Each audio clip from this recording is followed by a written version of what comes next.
Quand un président franchit les portes d'une prison pour écouter une voix effacée, que cherche-t-il au juste? Imaginez la scène, comme si vous y étiez. Les murs épais de béton, couverts de graffitis effacés par le temps, résonnent d'un silence pesant.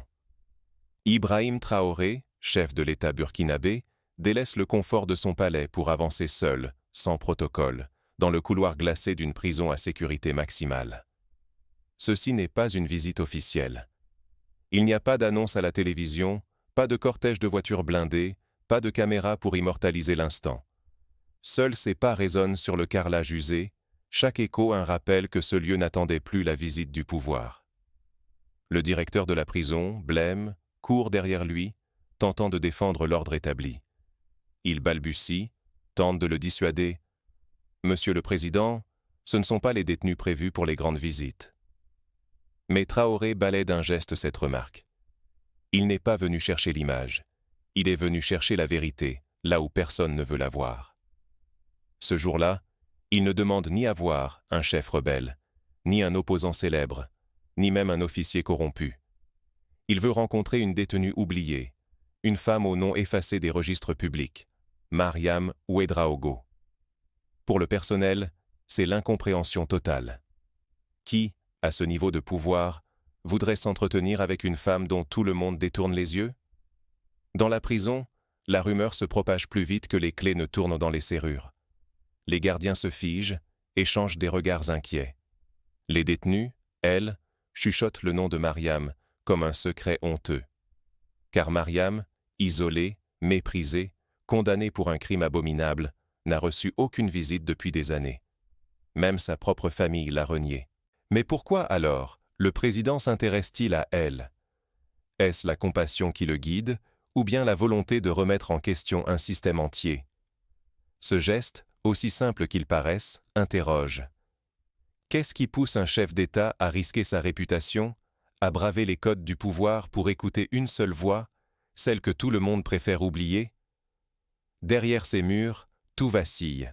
La crédibilité d'un président, la confiance du peuple dans la justice et l'avenir d'une femme rejetée. Cette scène a le pouvoir de tout bouleverser, à l'image d'autres moments clés de l'histoire.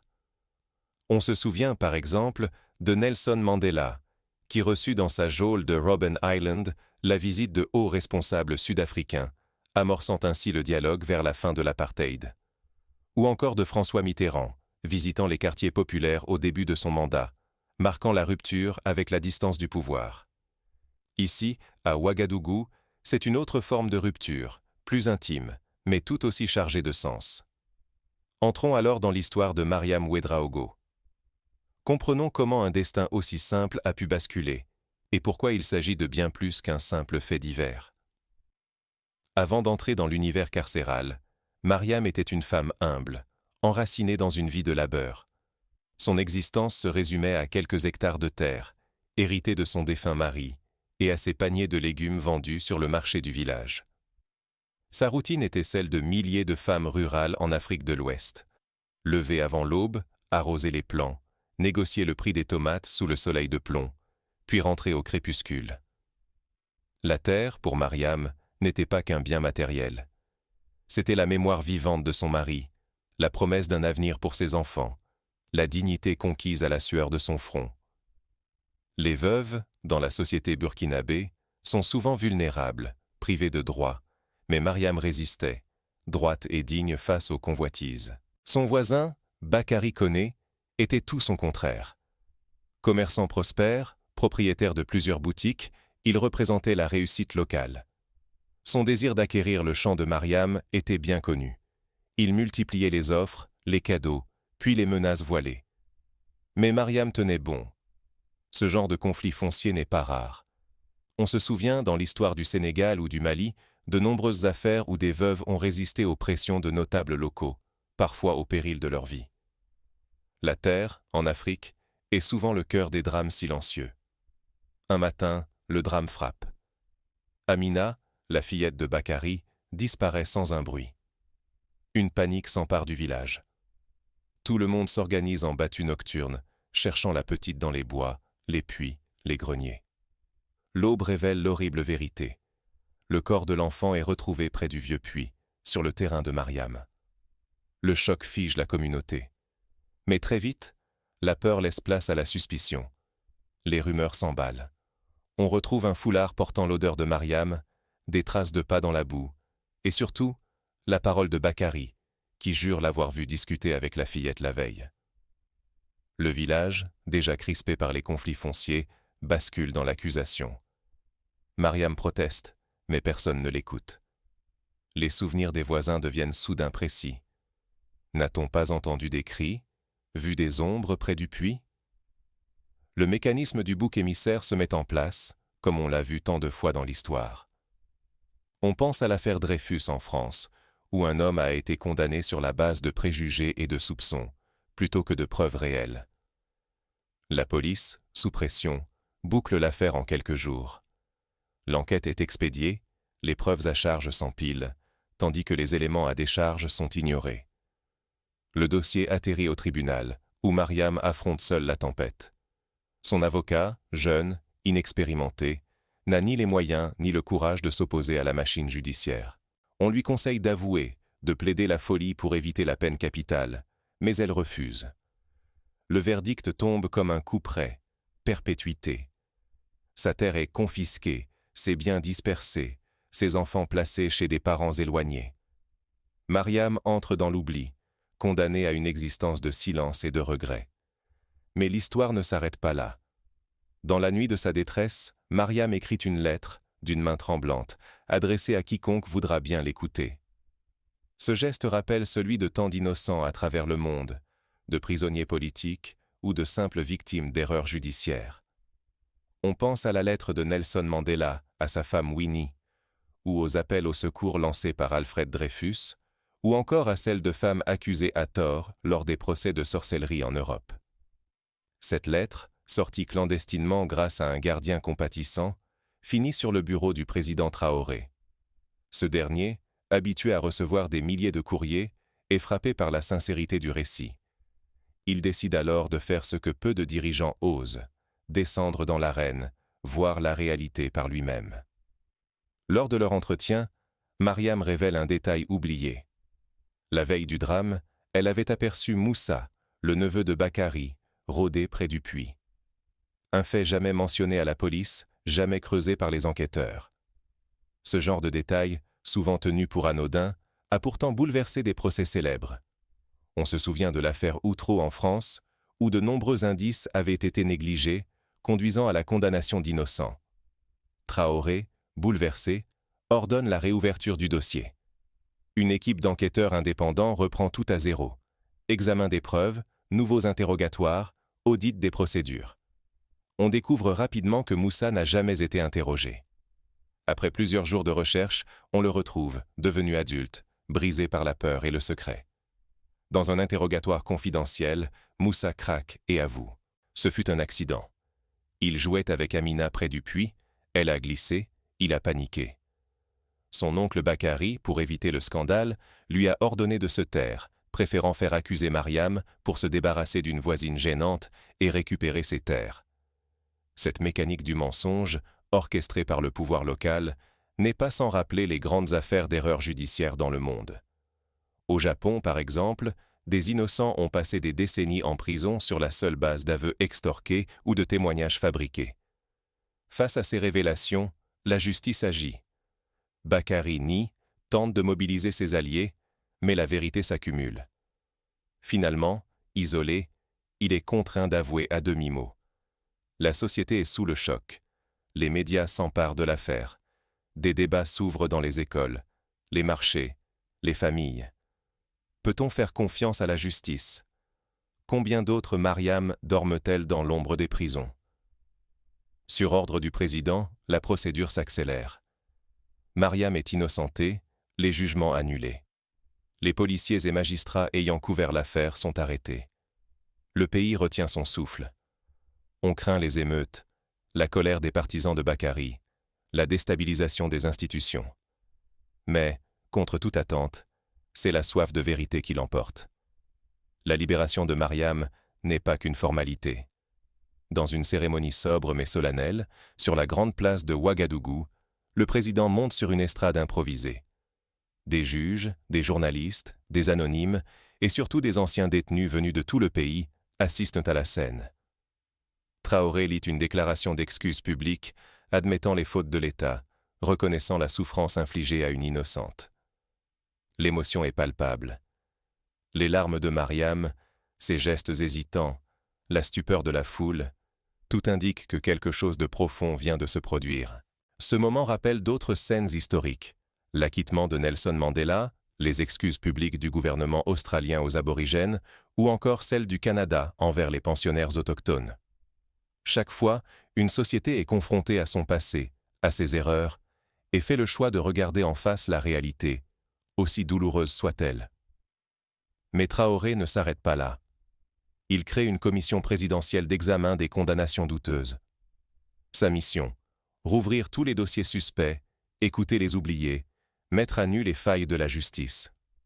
Rapidement, la commission découvre des dizaines d'affaires similaires, des femmes, des hommes, parfois des adolescents, condamnés sur la base de rumeurs, de faux témoignages ou d'enquêtes bâclées. Les médias s'emparent du scandale, des émissions spéciales, des reportages, des débats envahissent les ondes. Les familles retrouvent espoir. Certains retrouvent leurs proches après 20 années d'attente. L'histoire de Mariam devient un symbole, comme celle de Rubin Carter, le boxeur américain innocenté après des décennies de prison, ou encore de Jean Calas, victime d'une erreur judiciaire au XVIIIe siècle en France. Face à la tempête, le gouvernement lance une série de réformes profondes. Les avocats reçoivent des formations centrées sur la défense des plus vulnérables. Les policiers sont formés aux techniques modernes d'investigation, à la préservation des preuves, à la lutte contre les interrogatoires musclés. On introduit des laboratoires d'analyse scientifique, on crée un office indépendant de contrôle des enquêtes. Petit à petit, la confiance revient. Les tribunaux, jadis perçus comme des machines à condamner, s'ouvrent à la société civile. De nouveaux magistrats sont recrutés sur la base de leur intégrité. Une loi, inspirée par le combat de Mariam, est adoptée pour garantir la révision systématique des procès douteux et protéger la voix des accusés isolés. Mais le chemin est long. Dans l'ombre, certains juges, avocats et notables locaux tentent de freiner les réformes. Les pressions, les menaces, les campagnes de dénigrement contre Mariam et le président se multiplient. Certains journaux à la solde des puissants publient des articles diffamatoires, accusant Traoré de saper la stabilité du pays. La résistance est féroce. Pourtant, la dynamique est lancée. Mariam, loin de s'effacer, devient une militante. Elle sillonne le pays, témoignant dans les écoles, les universités, les rassemblements de femmes. Partout, elle raconte son histoire. Son récit bouleverse une génération entière, rappelle à chacun que l'injustice n'est jamais loin. Grâce à son action, de jeunes avocats s'engagent dans la défense des droits humains. Une nouvelle association, le Centre de justice Mariam Ouedraogo, voit le jour. Sa vocation, institutionnaliser la vigilance contre les erreurs judiciaires, soutenir les familles brisées, documenter chaque cas douteux. Dans les foyers, on débat. Certains voient en Mariam un modèle, un symbole de résistance. D'autres, plus sceptiques, craignent que cette vague de réformes ne déstabilise l'ordre social. Mais l'élan semble irréversible. Les premières statistiques tombent. Le nombre d'erreurs judiciaires détectées double pendant les 2 premières années, signe que la société ose enfin regarder en face ses failles. Pour éviter les rechutes, le gouvernement instaure des mesures inédites. Chaque lettre reçue à la présidence, même anonyme, doit être lue et analysée. Un bureau spécial est créé, chargé d'investiguer sur les plaintes concernant la justice. Des campagnes de sensibilisation sont lancées à la radio, à la télévision, rappelant les droits fondamentaux de chaque citoyen. Les écoles intègrent des cours sur la justice, l'histoire des erreurs judiciaires, les dangers du préjugé. Le président Traoré, lui, sait qu'il joue sa légitimité à chaque décision. Mais il persiste, convaincu que la justice ne peut être sacrifiée au nom de la stabilité. Il s'inspire de figures historiques comme Václav Havel en Tchécoslovaquie, qui a fait passer la morale avant la politique, ou de Desmond Tutu en Afrique du Sud, artisan de la commission Vérité et Réconciliation. Mais l'ancien système ne cède pas sans lutte. Certains magistrats, des politiciens inquiets, des chefs d'entreprise craignent pour leurs intérêts. Les réseaux de corruption, longtemps protégés par l'ombre, résistent en coulisses. Des menaces pèsent sur Mariam et les membres de la commission. La tension est palpable. La société est à la croisée des chemins, céder à la peur ou poursuivre la marche vers plus de justice. Mariam, désormais libre, porte l'espoir d'un changement durable. Mais elle sait, comme tant d'autres avant elle, que la justice n'est jamais acquise. Dans les villages, dans les quartiers pauvres, d'autres voix s'élèvent. Des familles témoignent, des dossiers remontent, la machine du changement s'emballe. Dans le sillage de Mariam, une nouvelle génération d'activistes voit le jour. Pour illustrer ce phénomène, on peut citer des cas similaires ailleurs dans le monde. Aux États-Unis, l'association Innocence Project a permis à plus de 300 personnes condamnées à tort d'être libérées grâce à l'ADN. En France, le combat de Loïc Secher, accusé à tort de viol, a inspiré des réformes sur la révision des procès. Au Rwanda, après le génocide, les juridictions Gacaca ont permis à des milliers de victimes de raconter leur histoire, d'obtenir réparation ou pardon. Mais chaque avancée a un prix. Mariam paie le sien. Elle doit affronter le regard des anciens accusateurs, reconstruire sa vie, retrouver ses enfants dispersés. Certains voisins lui tournent encore le dos, incapables d'accepter qu'il se soit trompé. Mais d'autres, touchés par son courage, deviennent ses alliés. Le cercle du changement s'élargit, lentement mais sûrement. La société burkinabé, comme tant d'autres avant elle, découvre que la justice ne se limite pas aux lois écrites, mais qu'elle vit dans les gestes quotidiens. Écouter, douter, refuser l'indifférence. Dès lors, la question n'est plus de savoir si on peut changer un système, mais comment, chacun à son échelle, y contribue. Le président Traoré le comprend. Diriger sans justice, c'est masquer la tyrannie sous le vernis de l'ordre. La vraie réforme ne se fait pas à coups de décret, mais à travers les histoires individuelles. C'est la somme des engagements modestes, la volonté de voir l'autre, qui fait avancer une société. Pour renforcer cette dynamique, le Centre de justice Mariam Ouedraogo met en place un numéro vert, accessible à tous, pour signaler les abus. Des médiateurs, formés à la résolution des conflits, interviennent dans les villages pour prévenir les lynchages, accompagner les victimes, éduquer les populations au respect de la présomption d'innocence. Le gouvernement, lui, crée un fonds d'indemnisation pour les victimes d'erreurs judiciaires. Chaque année, une cérémonie rend hommage à ces innocents libérés, rappelant que la justice, même imparfaite, peut toujours se racheter. Dans les médias, l'histoire de Mariam inspire des films, des romans, des pièces de théâtre. Elle devient une référence dans les débats publics. Les étudiants en droit étudient son cas. Les jeunes militants citent son nom dans les marches pour la justice.